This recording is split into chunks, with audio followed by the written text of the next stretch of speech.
So the degree of complete policy failure we can expect out of China should be catastrophically entertaining. And I think we're seeing that now in things with the food system and the electricity system. We're probably going to see it with the port system here really soon.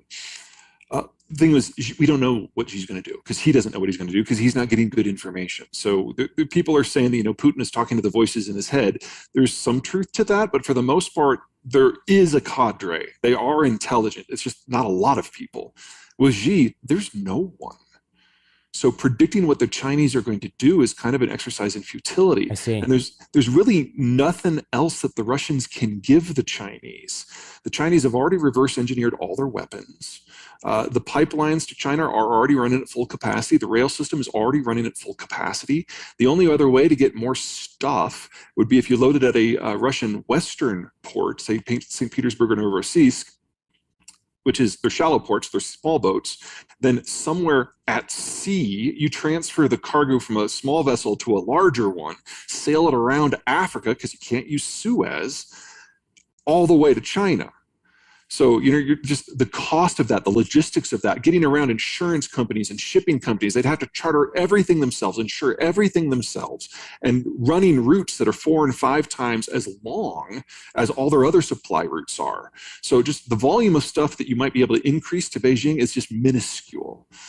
So all that is left from the Chinese point of view is, how long is Russia a useful distraction away from people ganging up on China? Because on day one of this war, the Chinese were really, really excited. Because like, oh my God, this is going to show just how weak the West is. This is going to show how Russia can take an entire country and walk away with everything that it had before. And that is just so false now. And the Chinese know that if they try something on Taiwan, they are far more vulnerable to the sanction packages that the United States has now led than the Russians are. Because at the end of the day, the Chinese still import roughly 80% of their energy and 80% of the inputs that allow them to feed their population. So if you do something like we've done against Russia, against China, not only does the Chinese system collapse in a matter of months, they've lost 500 million people from famine within a year. And they now know that. So the nationalist chest beating that we've been seeing more and more and more has gotten very circumspect. And they're just focusing on amplifying the Russian propaganda on Chinese news stations because they really don't know what else to do, because they're seeing 50 years of strategic planning the Russians have torched in a month. The biggest hit that we would feel from the American side of things would be in tech manufacturing, because that's all been outsourced to East Asia, but very, very painfully little of the value add is done in China.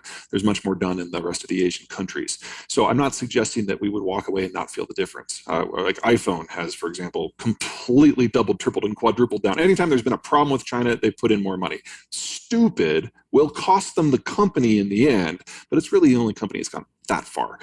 For everybody else, when you're talking about electronics and widgets and telephones, yeah, it's going to hurt. But that's the only sector. And there's nothing about the technology that is required to do that we can't do in the Western Hemisphere, with the exception of low-end semiconductors. And I'm kind of counting on Vietnam to fill that gap, because they're moving up the value-added scale so quickly, so much faster than the Chinese did. But aside from that, food, no. Energy, no. Tech, no. Finance, we'd probably actually get a huge surge, just like we did after the Asian financial crisis. So in most sectors, there would be disruptions, but it would be even short-term gains for the American market. But in electronics and computing manufacturing, that is where we would feel it. That's unavoidable. Actually, all manufacturing as a component of trade is less than 2% of GDP. Remember, only about 15% of US GDP total is involved in international trade. I did not know that. Okay, yeah. Well, wow. The single biggest sector of that 15% is energy. And not necessarily imports. It's like the United States, Canada, and Mexico import and export among them. That's counted in that number. And then the next biggest part will be manufacturing, again, in and out of Mexico and Canada. So if you remove the NAFTA economies, and if you remove energy from the math, you're really talking less than 5% of GDP for everything else combined. You may remember back to the Mexican-American War, we took half their territory, and that's still smarts. Okay, I understand so there's that. always been this strand in Mexican political thought, which is hard to deny, that the Americans can't necessarily be trusted. And we've not always been the best of neighbors. in the ideology as it evolved during the Cold War, that meant when the United States created the globalized order and everyone joined it in order to get economic goodies and security protection, Mexico didn't, because they still didn't trust us. So it wasn't until the tequila crisis of 1985, 1995, and the negotiation of the NAFTA Accords, which, thank God, Canada convinced us to bring the Mexicans into that. So 1995 is kind of the magic year when the Mexicans really took it seriously and started integration. And since then, they've become our largest trading partner. And I'd say, are fast on their way to becoming one of our fastest friends. That's kind of the first big piece. The second big piece is Mexico, from a topographical point of view, is not like the United States. So, we'll have like a regional city, let me just pick one out of the air, Des Moines. And it's surrounded by a series of suburbs, and then beyond that, small towns. Because, it rains in Iowa, and so you have farms and you have townhouses and small towns. It doesn't rain in northern Mexico. It's desert. And so you've got a series of isolated population communities. And in a pre-integration NAFTA system, that made education really difficult. Because, you might have an island of educated people, but then nothing else for hundreds of miles. That makes it really hard to do value added. Taking some sort of raw material and turning it into an intermediate product, or taking that intermediate product and adding value to it and including it into a larger material. So steel into wire, spark plugs into a carburetor unit, that kind of thing. Okay, gotcha. So 1995 is really when the Mexicans started on that path. And since they didn't have the tech or the capital, it was up to Americans to come into Mexico, set up factories in league with local Mexican workers and bigwigs, and produce. Now, the Mexicans since then have taken it and run with it. It's one of the best the best modernization stories we've got. But they still are limited by those pockets of population. And so they don't have any of them that are large enough with a big enough cadre of skilled labor to do something like high-end electronics. There just isn't a national or regional history of large-scale precision manufacturing. So the US does the high-end chips. Thailand and Malaysia do the mid-level chips, and China does all the low-end. But no one in North America can take that from China because we don't have the labor structure for it. Gotcha. Ours is too well skilled, and the Mexicans are skilled differently. In the United States, we only make 11% of the world's chips by number, but we make 60% by value.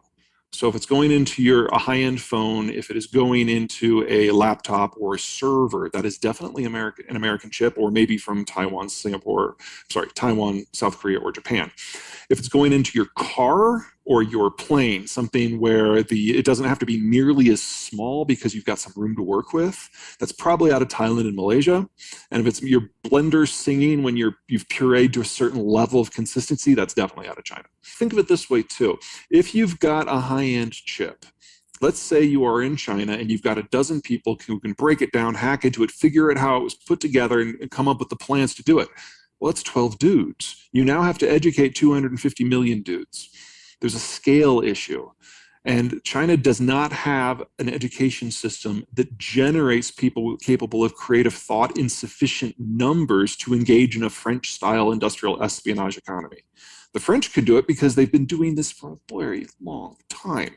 And it's a sticking point in the relations with everyone. But with the Chinese, they came from a low base, and their education system promotes obedience and memorization. And while there are roles for that in any economy, when that is the definition of your workforce, it's just really hard to move up the value-added scale. And even if tomorrow the Chinese invaded Taiwan, conquered it without destroying it, and they just walked into TSMC, they couldn't operate those facilities